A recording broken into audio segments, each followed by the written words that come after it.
Okay. Ladies and gentlemen, I'd like to call a meeting to order of the Oklahoma City Economic Development Trust, Tuesday, May 10th, 2011. The first item on our agenda is the approval of the minutes, and they have been distributed to the trustees previously. Are there corrections or changes to the minutes that were sent to you all? I would like to move approval, please. Second. We have motion made and second. Is there any further discussion? Please cast your votes, and the minutes are approved. Thank you very much. The second item on our agenda is the ratification of some claims, and these have been provided to you previously. Most of them are associated with TIP, except one that is associated with one of the projects we did some time ago. Are there any questions on the claims that have been distributed to you all? Could we get a motion then to ratify the claims? I'll offer that motion. Thank you. A motion made and second. Any further discussion? Please cast your votes. And the claims are ratified. One of those days, I can tell. We have some items now for individual consideration. Item A under Section 4 is a preliminary report on the park design, Bicentennial Park, City Hall lawn, landscape renovations, and civic park design. Kathy, is there any about that? We have Jim Crosby here this afternoon to make a presentation about the preliminary report. This is for the redesign of Bicentennial Park and the lawn areas around City Hall. So Jim, if you'd like to come up and make a presentation. All right. Good afternoon. I'm here with Rand Elliott, Planning Design Group, and Elliott and Associates have teamed up on this project. We're just going to take a few minutes and kind of go through where we are to date. This is a real exciting project. We're really excited about this and think we've got a good design going, and we're well on our way with design development documents as well. So we wanted to make sure that you guys were up to date before we got too far. I don't know if you have monitors in front of you. Obviously, I'm looking at the screen behind you. This started about, I'd say 6 or 9 months ago, Rand, and we started and we have a steering committee, which Laura Stories is kind of the chairman of the committee, and we put together a group, and Rand can probably name them all off if you're interested, but we've got the Arts Commission involved, or the Art Museum involved, obviously city staff, the Civic Center, Jim Brown's involved, a lot of people from the Chamber, from Devon. Who else, Rand? That's really good. You did good. Okay. But anyway, so just kind of a brief analysis of kind of what we've done here, just for orientation. We're in City Hall here. We have Walker, which kind of divides the project north and south, and then the Civic Center, Music Hall on the west. What we've done is we've kind of tried to do a design that tries to bring everybody into the middle and into the center of the park, and really give a nice feel to the center of the park, and also for circulation's sake and for the Civic Center, so that people can have an easier time flowing into the events that happen there, as well as City Hall. We've also, on the northeast and southeast, we've added a connection that kind of connects over to the downtown area to the north, and to the cafe at the Art Museum, as well as over towards Myriad Gardens and the new Devon building and things to the southeast. You can see we kind of have referred to the design as sweeping lines. We've got the sweeping sidewalks with seat walls that kind of sweep you into the center, where we have the grand lawn, and then on to the Civic Center on the Bicentennial Park side. Out in front of the Civic Center, we've done a couple of things. We've narrowed up the drive and made it a little more pedestrian friendly. We've gotten rid of the bollards. We're going back to curbs on there to control the traffic, but to get away the barriers of the bollards, we've got what we call a fountain stage here in the middle. And what that is we've stepped up just a couple of steps, and it's a fountain that has jets, and that'll be an interactive dancing fountain that will have nozzles that can, be programmed, and lighting that'll be programmed there.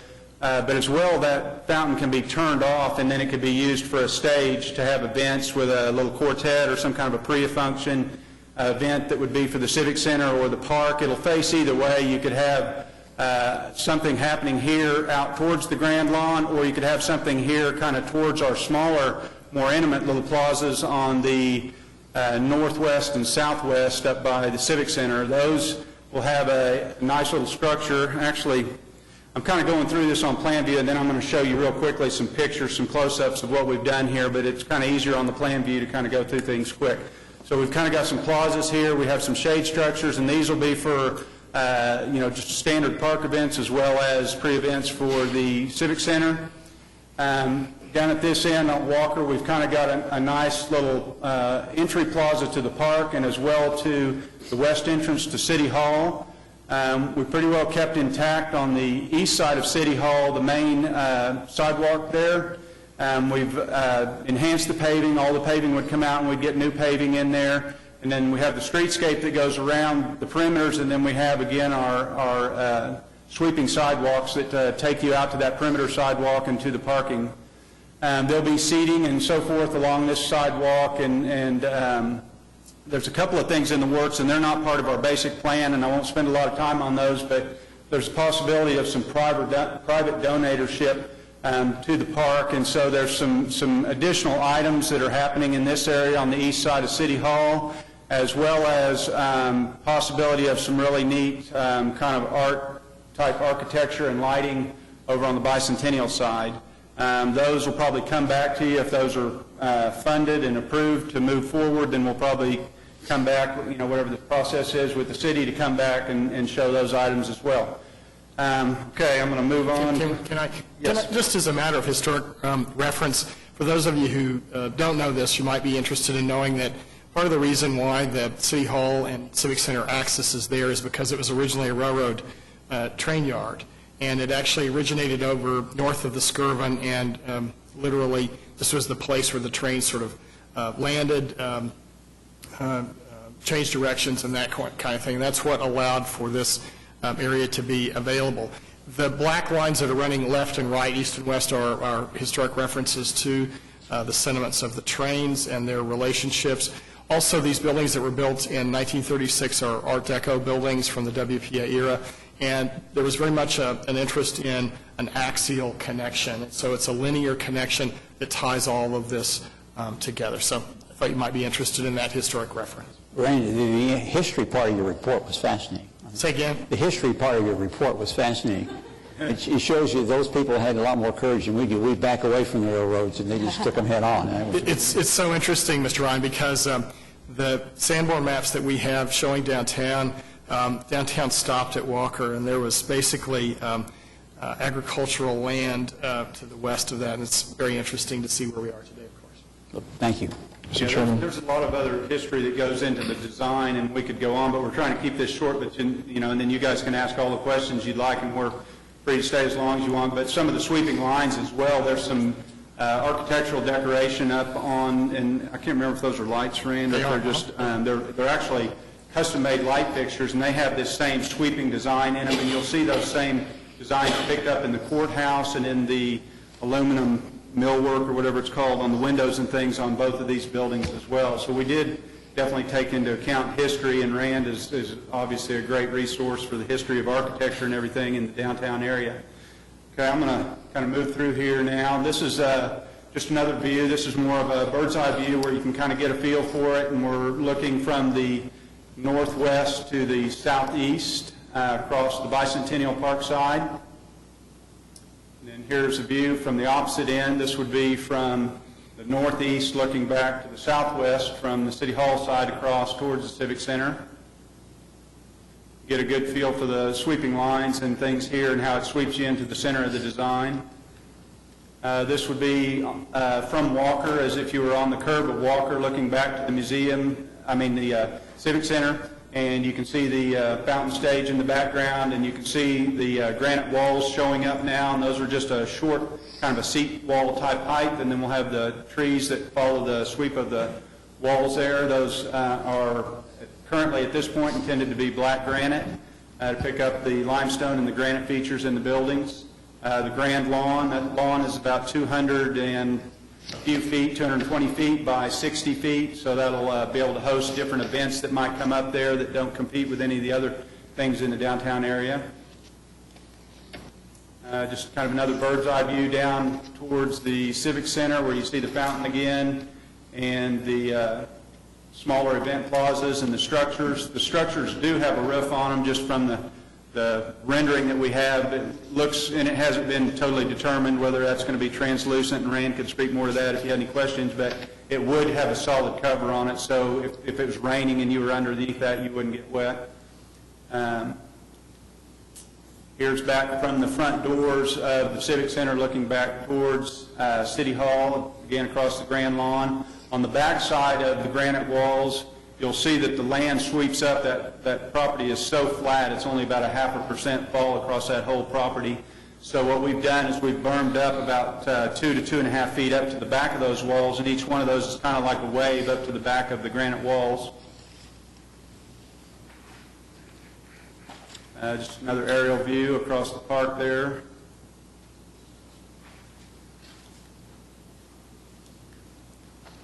Just more of a close-up, kind of down, a little more intimate where you can kind of see it from eye level.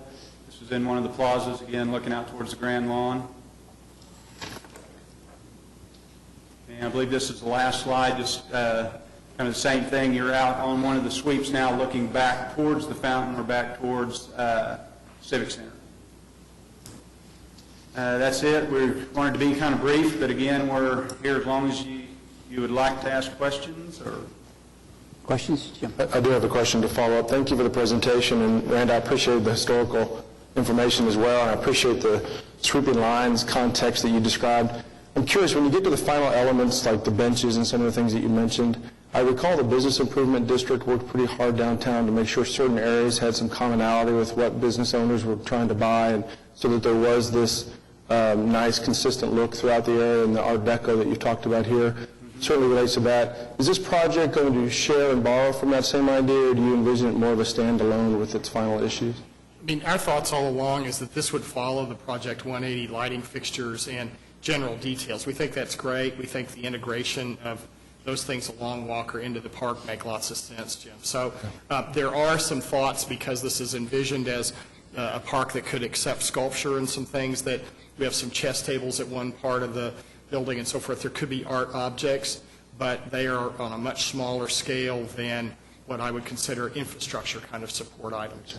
Okay, thank you. So just to add on to that, so some of the items we might use, though, might not be directly from 180. We are trying to pick up, and the finishes would be the same, and the colors and the finishes and things, but there's a few things.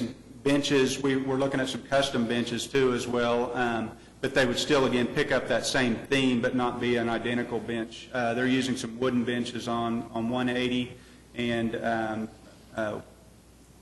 we're still toying with whether that's the right bench for the park. But we definitely, in pavers that we might use some pavers that would match those, not in its entirety of all of our paving, but some accent stripes and things. Other questions? It's really dramatic, really cool looking. And this is maybe an unfair question, but after it's built, I mean, the flowers are beautiful. What's the ongoing funding mechanism for those flowers and changing of plants and so on? Well, the Parks Department maintains the park right now, and both Bicentennial Park and the area around City Hall receive a higher level of maintenance than maybe ordinary for our other city parks.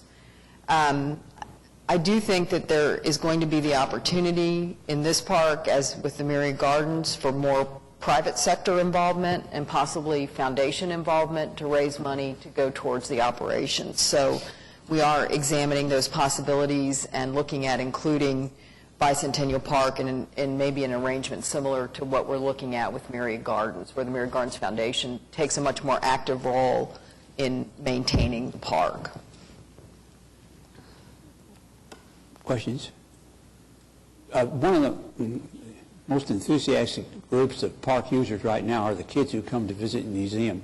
After they get through at the museum, they come over here and run off some of the energy they've accumulated while they were looking at pictures. Will this park be as attractive to them as the one we have now? Because all they have is a field with a couple of trees and a pool to put their feet in. And I notice there's no water feature showing on the east side of the City Hall to replace the one that's there now. Yeah, that's one of those items that we have a concept for a water feature on the east side of City Hall, and we're hoping to get that funded through private donations. We definitely have been and Rand's had many conversations, but Glenn Gentilia is on our steering committee, and he's voiced interest in having the kids over in the park and eating their lunch and maybe doing sketching in the park and some activities that they might have in their summer program, bring them over into Bicentennial side as well as City Hall.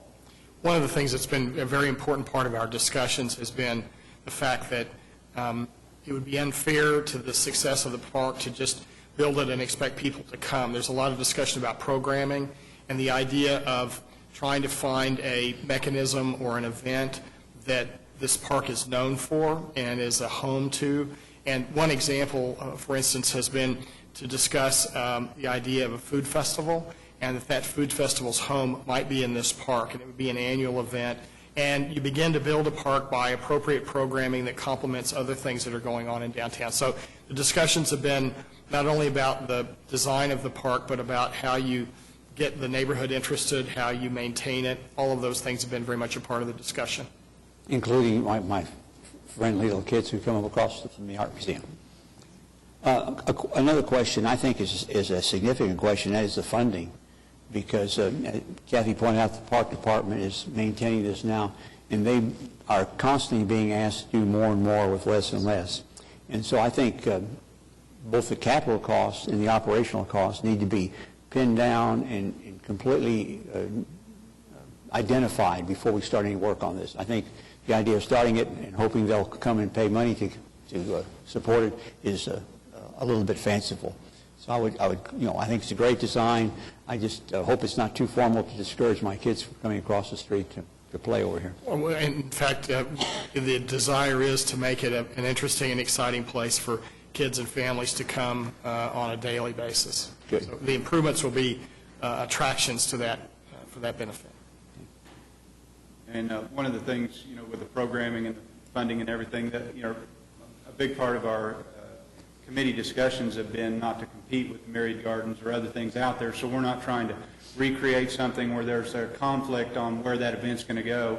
Myriad Gardens has, some clear events that happen there, so we've kind of tried to brainstorm, and, the Taste of Oklahoma City was one of the ideas, like Rand said, that, we kind of try and create maybe some new events that would, call this home, as well as the day-to-day operations with kids in the museum and so forth. Have you given thought, I'm sure you have, but what was the thought process integrating this with the Central Park that's being constructed under MAPS? Right. I mean, there has been lots of discussion about these programming, overlapping of things.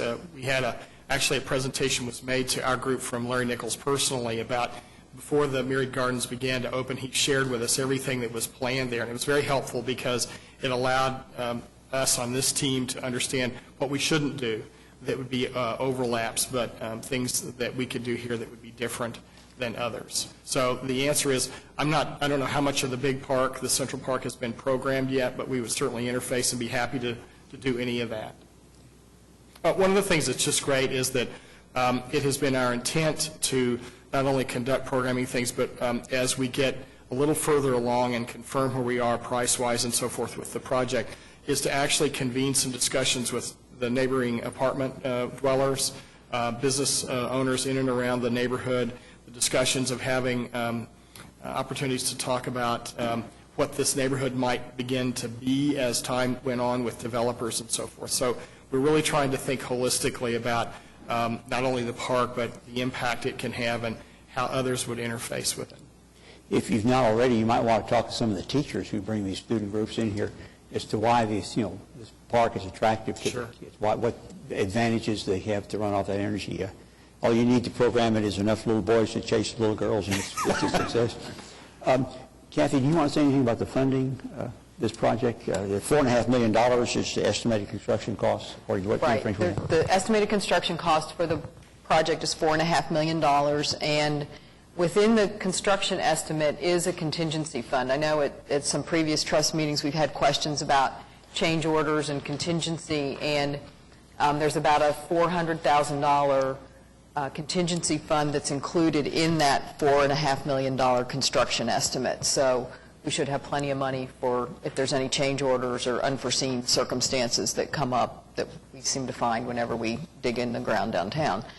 I wanted to say a little bit more about the programming and operating of the park. And we have had several discussions about the downtown parks as a system of parks, and that they may want to be considered separately from the rest of, not separately, but that they have a unique place in the city's park system. You know, we're beginning the discussions about the MAPS 3 Central Park project. That hasn't been programmed yet, and we think it's important that what goes there complements what's in the other parks that are already here. And we also have a project through the city's general obligation bond program to redo Kerr Park, or Couch Kerr Park, that we hope to partner with some private companies in that redevelopment effort as well. So, you know, I think we have some really great opportunities to have these wonderful new parks downtown, and the role of some kind of private foundation or conservancy in operating the parks, managing the programming in a consistent system-wide way so that we don't have competing events, but we have complementary events, and then have the ability to raise money for both capital items in the park and ongoing maintenance expenses. The other thing about Bicentennial Park is I would not characterize it as a big revenue generator for the park system in the past. The Mary Gardens has always been pretty successful at raising revenues, but we don't have a lot of events and things in Bicentennial Park. And I think in the future we'll have the ability to lease portions of the park for events, you know, weddings, concerts, whatever, and generate some more revenue from the park itself that we're just not doing right now. There may even be some concession opportunities or some things like that. So I think we have a really great chance to look at this park a lot differently than we have in the past. It's just this kind of passive blank piece of dirt that we had a ice skating rink on in the wintertime. So. Yeah, Jim. Thank you. A question, Kathy, based on your comment that the current largest use or revenue-driven largest use is for the ice skating rink, is that right? No, actually, we did not receive any revenue off of the ice skating rink. It was a fundraiser for Downtown Oklahoma City Incorporated, and actually had a private sponsor that helped make it make money. So. Do I interpret these plans to eliminate that use at this location in the future? Yes, there will not be an ice skating rink in this park. It will be in the Mary Gardens and in the redeveloped Mary Gardens. Okay, thank you. Will you be able to maintain, to keep some of the mature trees that are there now?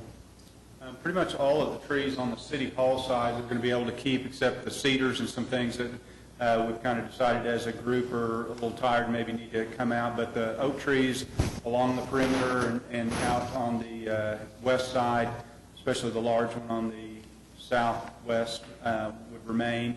In Bicentennial Park, by the time there's so much utilities in there and the fiber optic lines and all this stuff that has to happen in there, what we're hoping to do is to transplant some of those trees that are still large, but not the ones that are 20-inch caliber, but there's some nice 10 and 12-inch caliber oak trees in there, and we hope to harvest those and replant those either in our project or another park project. Timing might not be right to put them back in our project, so what we would do is we'd tree spade them and take them to another park where they could be planted right away. Because I know we'll get comments about taking out the trees and putting sticks in the ground. Yeah, and we do have a budget where we've included some large trees, like over at the Mary Gardens. There's some smaller trees that are going, or average-sized trees that are going in on the streetscape and things, but we've got budgeted some large trees, Okay. 6 to 8 inch caliber, to go back in. Any comments or questions? Thank you very much for your presentation. Thank you. It's an exciting project. All we need is $4.5 million.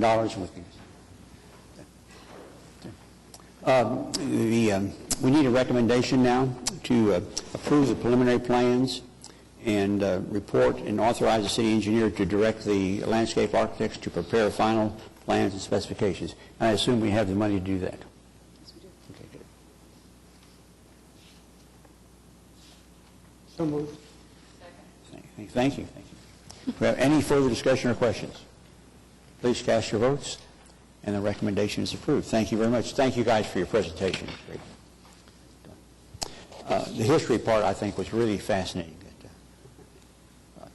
The next item on our agenda is an amendment number 2 to a contract for landscape architectural services, project PC, 0389, landscape architecture for downtown streetscapes, multiple locations, an increase of $320,000 to be paid for out of TIF funds.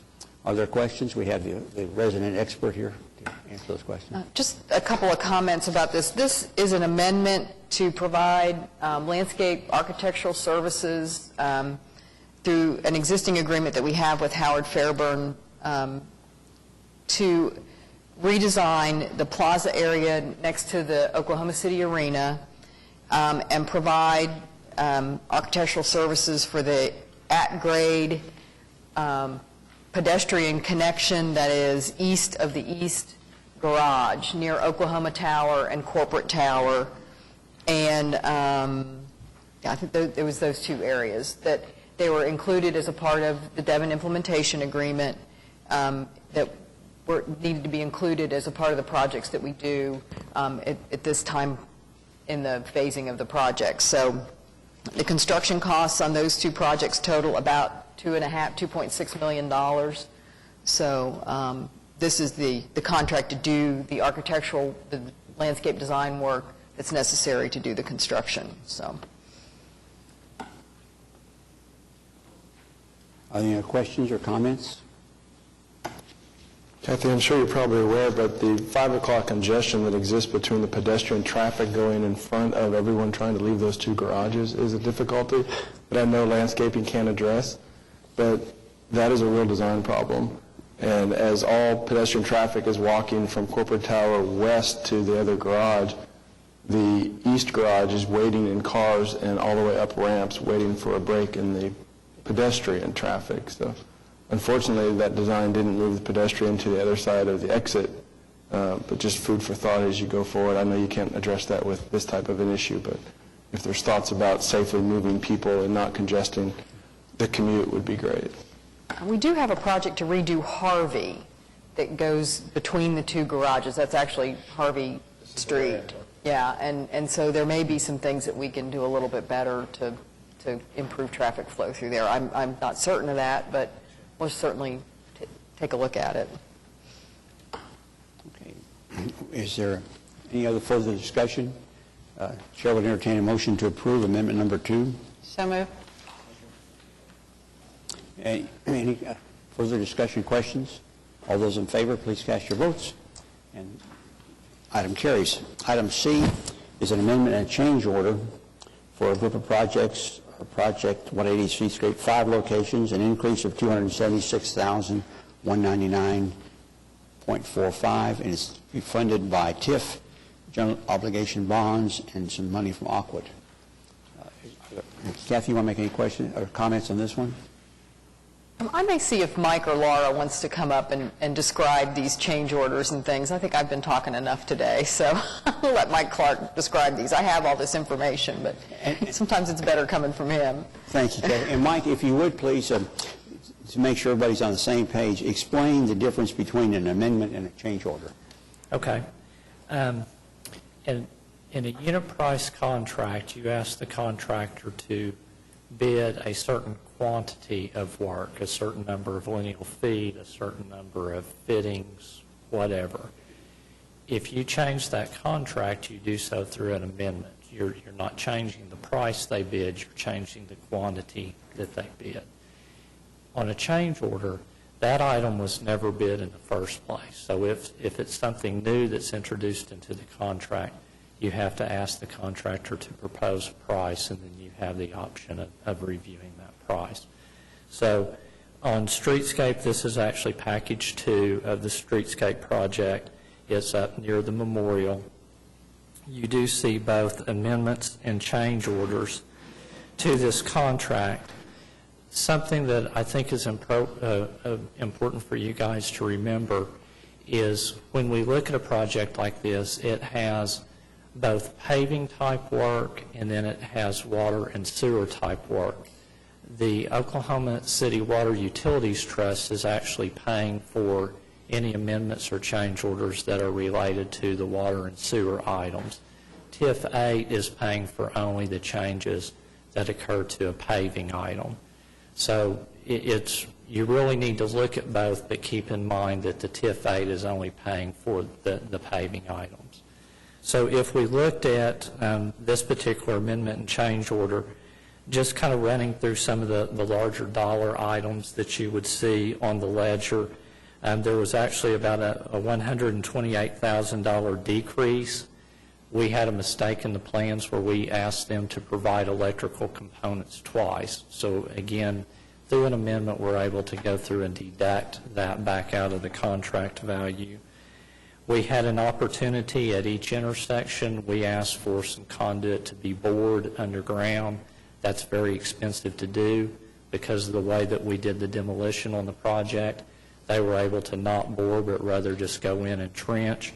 We were able to save about $20,000 deleting the boring, and then the next item you see we put $9,000 back in for the trenching. So it may seem kind of cumbersome to deduct it in one place and add it to the other, but it's a savings of a little over $10,000 to the project to be able to look at the alternative construction method. Those were both items that fell under the paving portion. Really the large increase on this amendment and change order were on the water and the sewer side. We had about $155,000 that are associated with various water segments. We found areas that we could pipe burst rather than replace. We found areas that we had anticipated pipe bursting, something that it was abandoned, so we didn't have to do anything at all. There's a lot of kind of smaller things that make up that total. If we then move from the amendment to the change order side, there were one thing that was missing on the paving portion. We asked for aggregate under all the paving and all the trenches. We did, unfortunately, leave that out of the electrical trenches, so we needed to add that back to the contract. And then on the water side, a number of 3-inch meter that needed to be replaced. When we looked at it, we looked strictly within the limits of the project. Unfortunately, we needed to go back and look just beyond the limits of the project and replace some that were kind of a tie-in situation. So if you kind of look at that globally, it is about a $275,000 change order.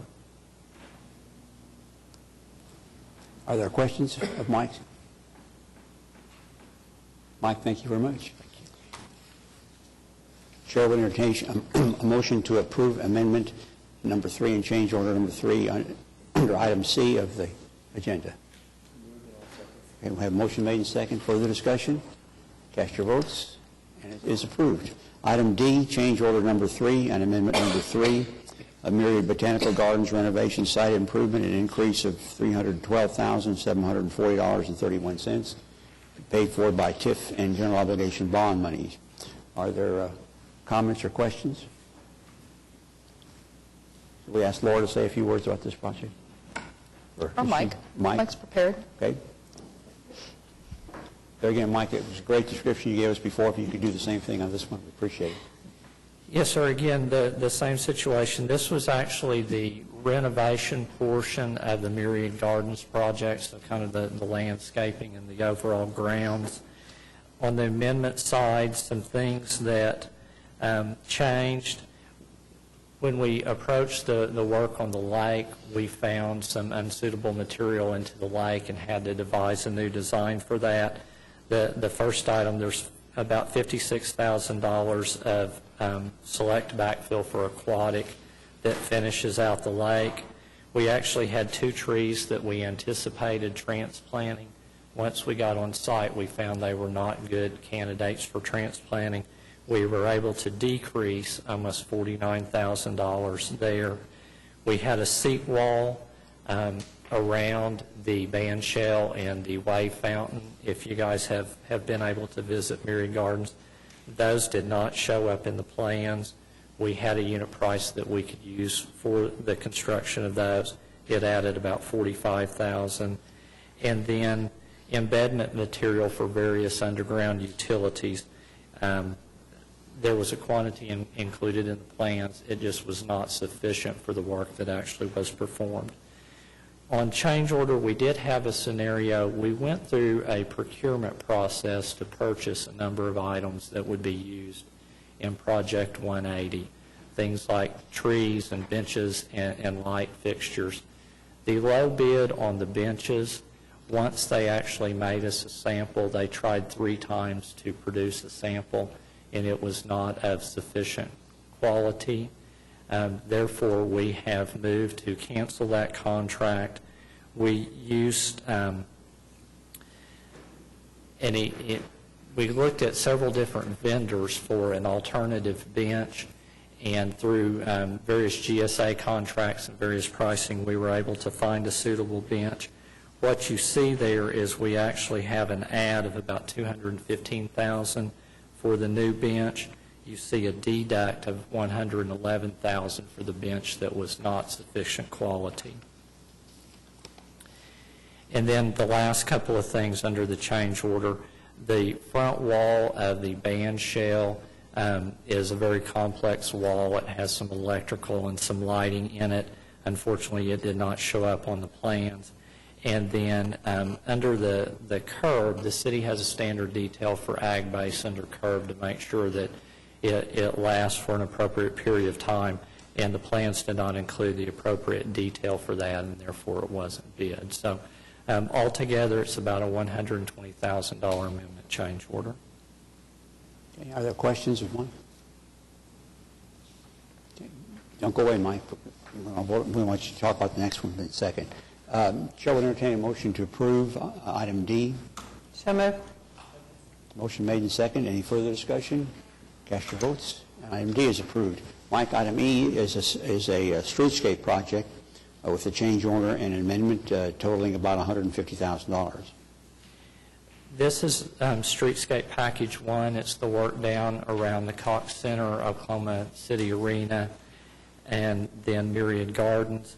The amendment, the 2 largest things under the amendment, we removed some additional quantities of curb and gutter along Robinson and Gaylord that was not originally anticipated.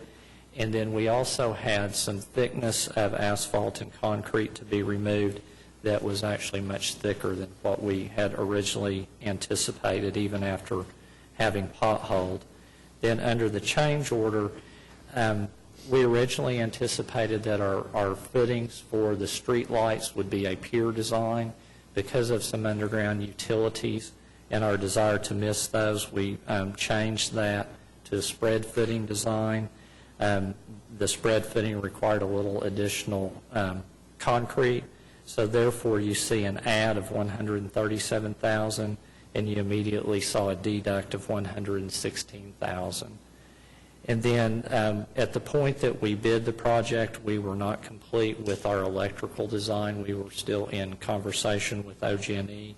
So the change order adds for a complete in-place electrical design, approximately $62,000. And then we had a couple of areas that we needed to install a header curb, which allowed us to maintain ADA access on the front side of the curb, and then it acts as a wheel stop on the back side to keep a car from perhaps moving across the sidewalk. Thank you, Mike. Any questions or comments? Please. Just glad Mike's on our side. We've got good people working. Any questions or comments? Further questions or comments for Mike's here? About $149,000 total for these 2 items. Funded by Tiffany. Motion made and second. Thank you very much. Please cast your votes. And it is approved. The next item, item 5, comments from the staff. Yeah, I think we have a presentation today from Allison Oshel with the Greater Oklahoma City Chamber of Commerce about the city's retail efforts. A lot of what Allison does is helps us get ready for the International Shopping Centers Convention that's held each year in Las Vegas, and we'll be heading that way here in a couple weeks to to pitch Oklahoma City to retailers and to developers both. So she's got a presentation for you today. Good, thank What do you. you want to say this morning? Thank you. It's an informal presentation, but you do have in front of you a packet of information. When Brent contacted me last week, he asked me to talk to you about ICSC, but I wanted to talk to you a little bit about the retail programs that we do year-round, and just give it to you in context because we're getting some crazy momentum going on right now at my desk. I've already made 250 retail contacts this year, and when I say contacts, that's Whole Foods. I may have talked to 10 times in the month of May, but I count them only once.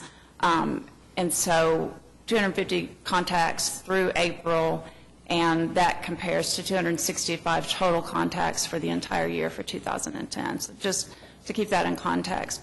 I've also, for ICSC, called several retailers whom we've been courting for a number of years and asked them for follow-up meetings. And to my surprise, we've had 3 or 4 of those say, you know what, we really don't need to meet this year because we're coming. Let me call you next year when we decide that we've got our new store opening plans and we need to talk to you about site selection process. And so that's very encouraging. And on the one hand, I'm charged with getting meetings at ICSC, and on the other hand, I'm told that a ribbon cutting is better than a meeting, so I'm satisfied with that. We started this program in 2007, and in 2007 we had 0 retailers announce openings that had anything to do with our program. By contrast, in 2010 we had 13 retailers who opened that we either directly recruited or assisted.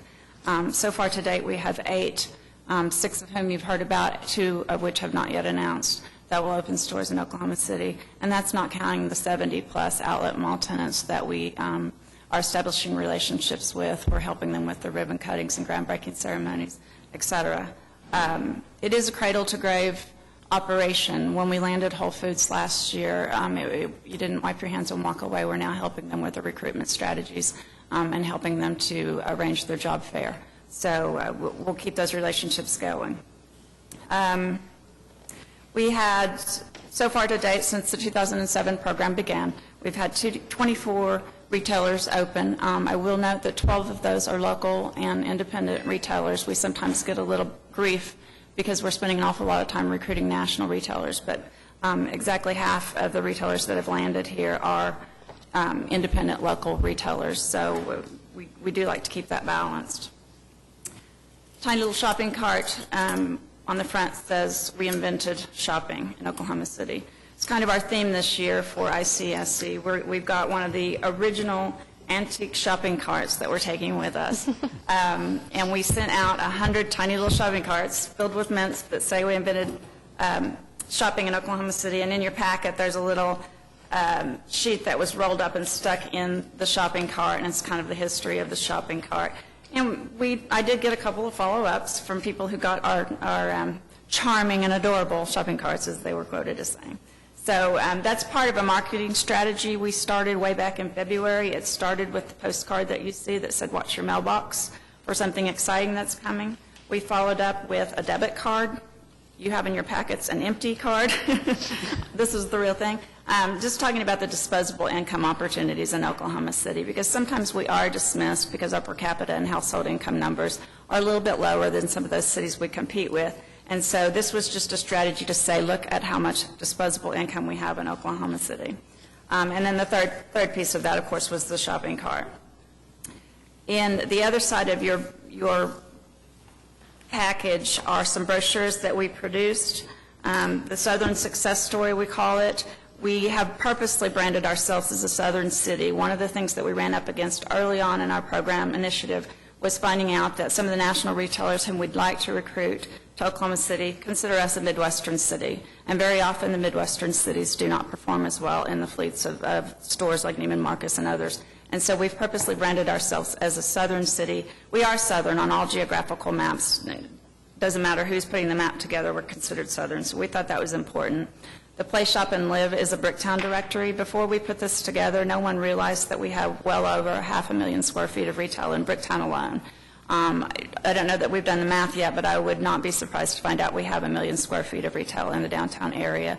I'm working with Downtown Oklahoma City and others to put together that roster so that we can start bragging about that 1 million square feet because in fact Penn Square Mall and Pearl Springs Mall are just over 1 million square feet, so we've got a mall in our downtown. The American Indian Cultural Museum, I said it wrong, American Indian Cultural Center and Museum will be with us this year at ICSC. They're sending about 5 staff members and board members with us to ICSC. The reason that they are coming is to promote the commercial development opportunities that will occur at the museum site. They've got a consultant that they've hired to do this, and they're also, with our help, going to present at ICSC on Tuesday of the convention in what's considered the public center sector of the convention site. They'll be presenting that to an audience. The last piece, yours is in color. This is not how it will look. It's still in print. We have to get that tomorrow, but this is what we call our investments brochure, and it really is it's going to be a 4-piece fold-up like you've seen on the Southern Success, but it's really striking to see the timeline of those investments that have been made, both public and private, in the last 10, 15 years in Oklahoma City, and I think that that's going to be a great, easy pictorial for us to sit in front of some of the people that we'll be meeting with at ICSC.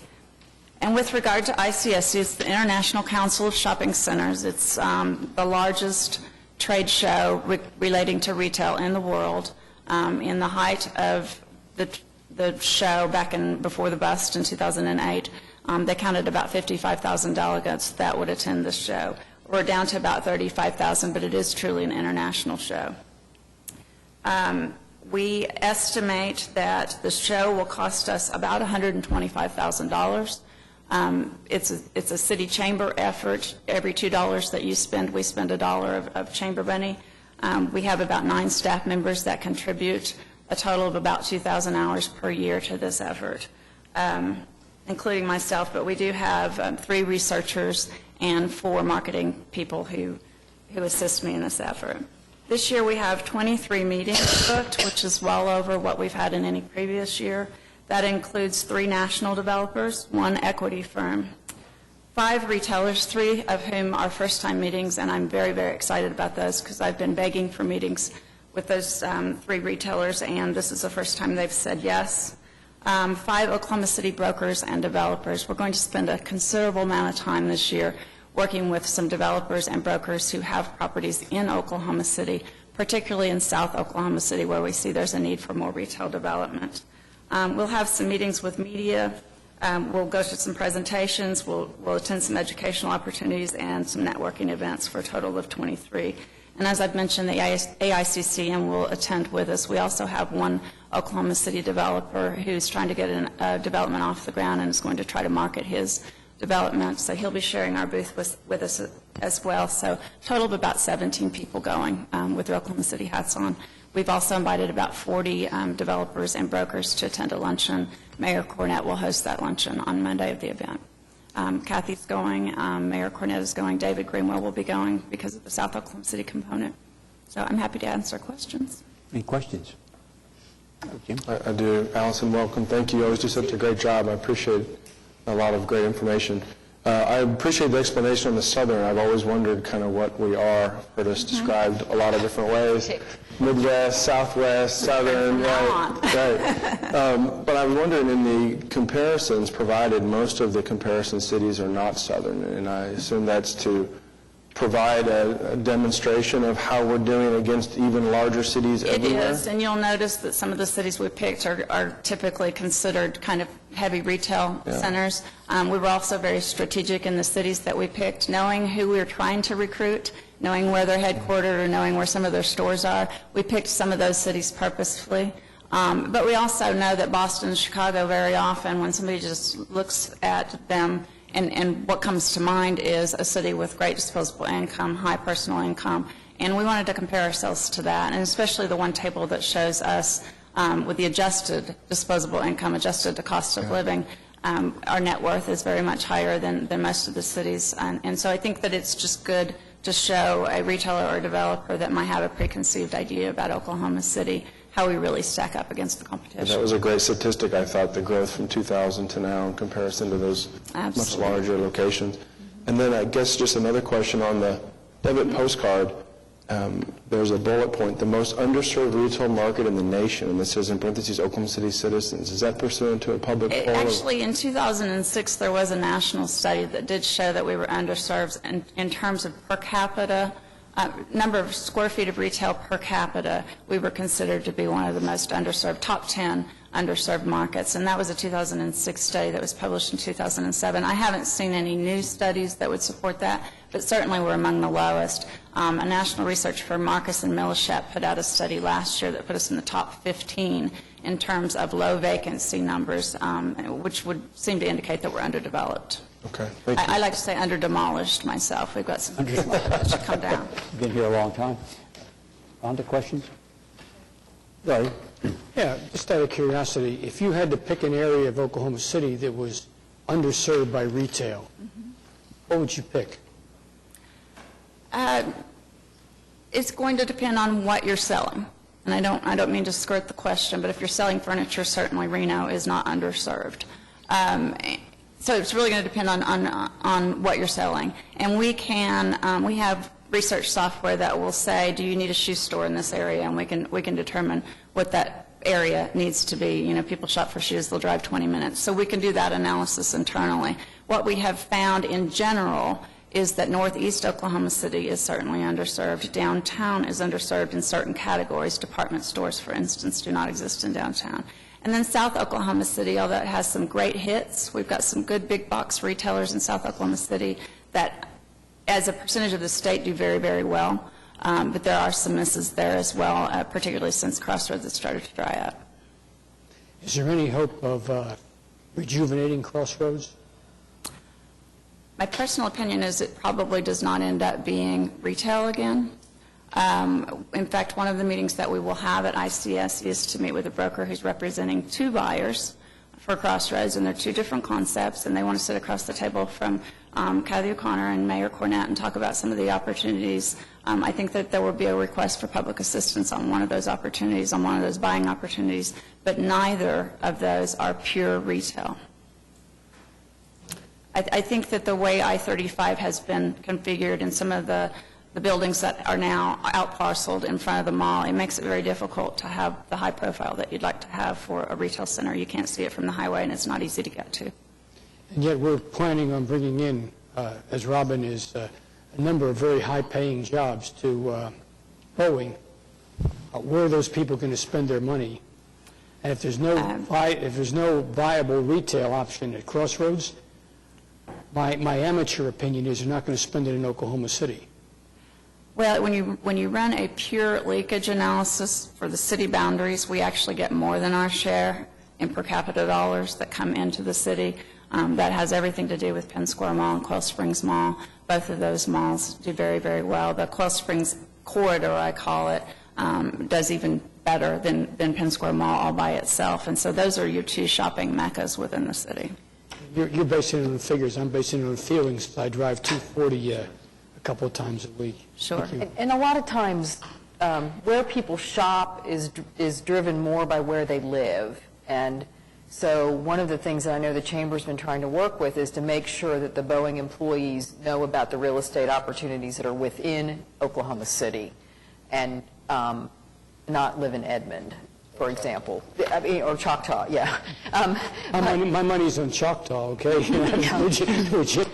But, you know, I think it's really important that we try to get people and the realtors that our new employees talk with to live in Oklahoma City or to know that they should shop in Oklahoma City.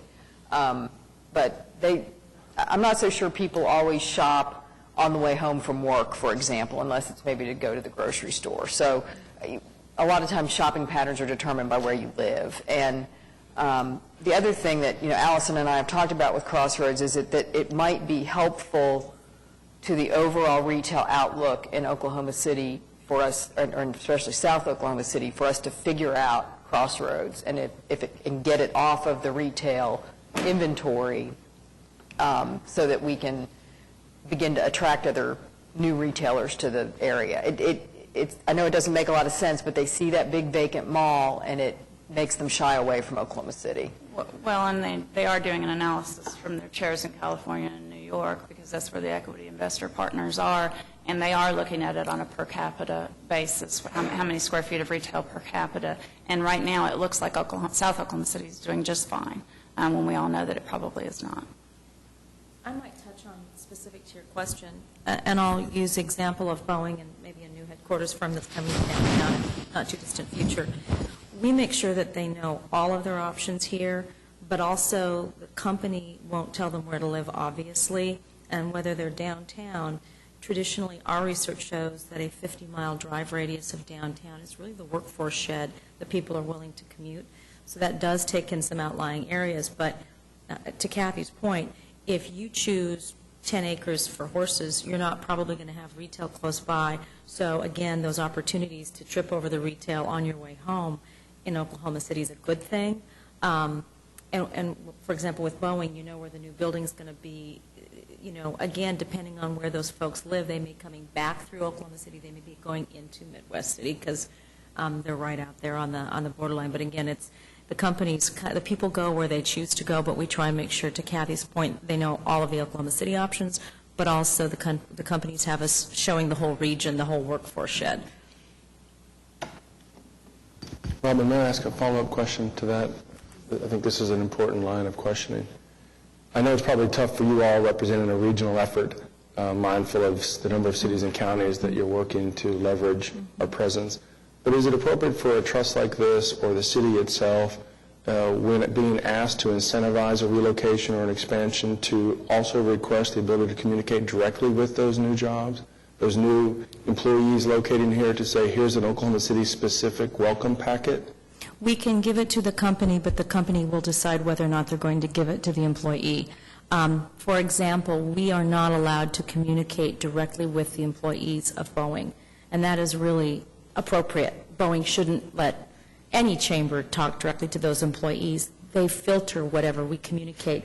So based on the focus groups that they did with those employees, we've provided the information, and Kathy was involved in our trip out to Long Beach, where we tried to address their concerns. But again, it would be inappropriate to tell a company that they have to tell their employees what they have to look at. We would probably be doing ourselves a disservice in working with companies. That's something, there's some legal issues with that as well. And I didn't mean to suggest something that heavy-handed. I guess more of a, you're asking for incentives from a location to relocate to. We'd like you to mention to your employees in a non-threatening or mandatory way. Right.